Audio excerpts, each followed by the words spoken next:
एक छोटे से गांव में अर्जुन नाम का एक किसान रहता था। अर्जुन मेहनती था, लेकिन वह बहुत डरपोक भी था।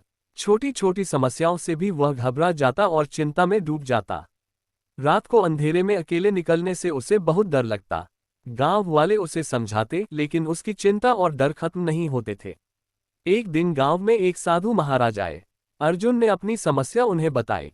साधु ने उसे हनुमान चालीसा का पाठ करने की सलाह दी और कहा, हनुमान जी की भक्ति से डर और चिंता का नाश हो जाएगा।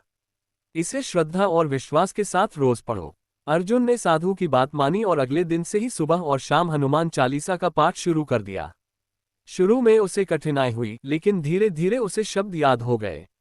कुछ ही दिनों में अर्जुन ने महसूस किया कि उसका मन पहले से अधिक शांत हो गया है। उसे ऐसा लगने लगा कि कोई अदृश्य शक्ति हर समय उसकी रक्षा कर रही है। एक रात गांव के पास के जंगल में अर्जुन की गाय खो गई।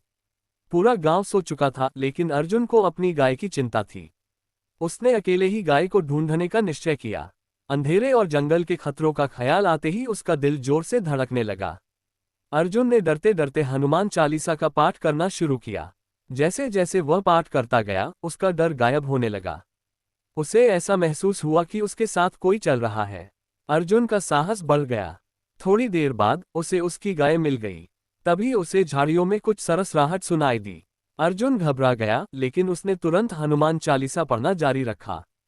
अचानक एक बड़ा सांप उसके रास्ते से हटकर दूसरी तरफ चला गया। अर्जुन समझ गया कि यह हनुमान जी की कृपा है। उस घटना के बाद अर्जुन का जीवन पूरी तरह बदल गया। वह न केवल निडर बन गया, बल्कि उसकी चिंता भी दूर हो गई। गांव के लोग भी उसकी हिम्मत देखकर आश्चर्यचकित थे। वह अब हर काम पूरे विश्वास और उत्साह से करता। अर्जुन ने गांव के लोगों को भी हनुमान चालीसा पढ़ने की प्रेरणा दी।